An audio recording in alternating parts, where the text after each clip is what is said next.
పడుతూ ఉన్నారు. కొద్దిగా ఆలోచించండి. ఇలాంటి వ్యక్తులు చెప్పిన మాటల్లో వాస్తవేమిటా, నిజమేమిటా కొద్దిగా గ్రహింపించండి. ఆ జ్ఞానేంద్రాలు మీకు కూడా వెలిగింపబడతాయి. సృష్టిని విడిచిపెట్టండి. ఓ సృష్టికర్త, ఓ దేవుడా, మమ్మల్ని సృష్టించిన వాడా, మా జన్మకి కారణమైన వాడా, అయ్యా రాయ్యా, మా జ్ఞానేంద్రాలు వెలిగించయ్యా, మాకు వాస్తవాన్ని బయలుపరచయ్యా అని వేడుకుంటే తప్పకుండా ఆ భగవంతుడు జ్ఞానేంద్రాలు వెలిగిస్తాడు. నా జ్ఞానేంద్రాలు వెలిగించాడు. నేను అప్పుడు దాకా చేసిన దేవతలు దేవుళ్ళు అని చలామణి అవుతున్న వారందరికీ సాగిలపడ్డాను. వాస్తవంగా వారు నాకంటే సీనియర్ మోస్ట్ పాపులు అని చెప్పాలి. వారి సాధారణమైన వాళ్ళు కాదు. వారికంటే నేను నయ్యం. ఒక భార్యతో ఉన్నవాడు సంసారి, 2-3 కలిగిన వాడు వ్యభిచారి అని మానవ కోర్టులే సాక్ష్యం ఇస్తున్నాయి. వెరసి మనము మొక్కిన వారు ఒక్కొక్కరికి ఒకరికంటే ఎక్కువ మంది భార్యలు ఉన్నారు.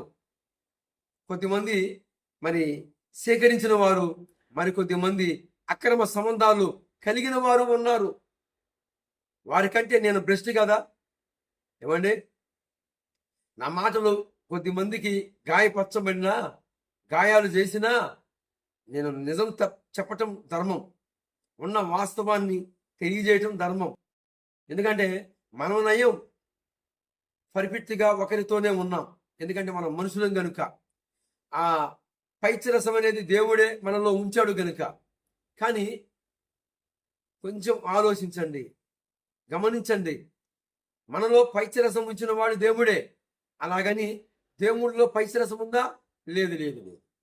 ఆయన పరిశుద్ధుడు, ఆయన పవిత్రుడు. ఆయన ఎందు వెతికినా. యోహాను సువార్త 8వ అధ్యాయము 46వ వచనంలో ఇలాగ రాయబడి ఉంది, నా యందు పాపమున్నదని ఎవడు స్థాపిస్తాడు? రండి అని సవాలుకరంగా ఆయన నిలబడ్డాడు. ఏమండి, నా యందు పాపమున్నదని ఎవడు స్థాపిస్తాడు? నీలో పాపం ఉంది. నేను చెబుతున్న సినజీరి స్వామిలో పాపం ఉంది. మనం ఎవరినైతే పొగిదిచ్చామో వారిలో పాపం ఉంది. కానీ మనలో పాపం ఉంది. మనం ఎవరినైతే మొక్కామో పిచ్చిగా వారిలో పాపం ఉంది. మనకంటే వారే సీనియర్ మోస్ట్ పాపములో ఉన్నారు. రూపాలు మార్చుకొని, వేషాలు వేసుకొని ఒకరి భార్య దగ్గరికి, ఒకరి దగ్గరికి వెళ్ళిపోయారు. ఏమండి, పురాణంలో వారి స్టోరీస్ ఉన్నాయి. శంఖశివుడు అనే ఆయన భార్య దగ్గరికి మరొకడు వెళ్ళాడు వేషం వేసుకొని. ఎవరు? దేవేంద్రుడు, ఆఖరికి విష్ణుమూర్తి, ఇక రకరకాలుగా. ఏమండి, ఎంత నీచమైన, ఎంత నికృష్టమైన వారి జీవితాలు. ఏమండి, కోళ్ళుగా మార్చబడ్డారు. కోళ్ళుగా మారి ఇంకా తెల్లవారికి మునిపే కోడిగా కూర్చుని వారు ఉన్నారు. ఏమండి, అక్కడ ఆ స్త్రీలు వారిని శపించారు. చాలా ఉన్నాయి. నేను గతంలో చాలా ఎవిడెన్స్ ఇచ్చాను, ప్రూఫ్లతో సహా. నేను చెప్పేది ఏంటంటే, సృష్టికర్తని విడిచిపెట్టి సృష్టికి సాగిలపడుతున్నారు. అయితే సృష్టి నిన్ను రక్షించలా, సృష్టి నిన్ను చేయలా, సృష్టి నిన్ను తల్లి గర్భమందు ప్రవేశం చేయలా, ప్రవేశపెట్టలా. ఆలోచిస్తే, గమనిస్తే, నీవెవరినైతే తిరుగుబాటు చేస్తున్నావో, ఏ మహనీయుడి గురించి అయితే నీవు గెజ్జి కలిగి ఉన్నావో, ఆ మహనీయుడే నీ తల్లి గర్భమందు పిండముగా వేశాడు. ఆ మహానుభావుడే నిన్ను నన్ను నిర్మించాడు.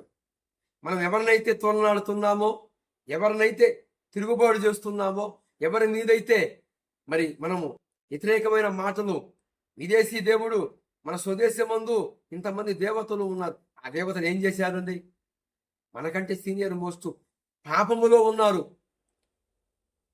రోమాపత్రిక 3వ అధ్యాయము 11వ వచనంలో ఇలా రాయబడి ఉంది, నీతిమంతుడు లేడు, ఒక్కడు లేడు, పాపమనే దాస్యమనే కాడి కింద బందీలై ఉన్నారు. ఒక్కడు లేడు. శనిజీరి స్వామి పాపే. ఏమంటే మనకంటే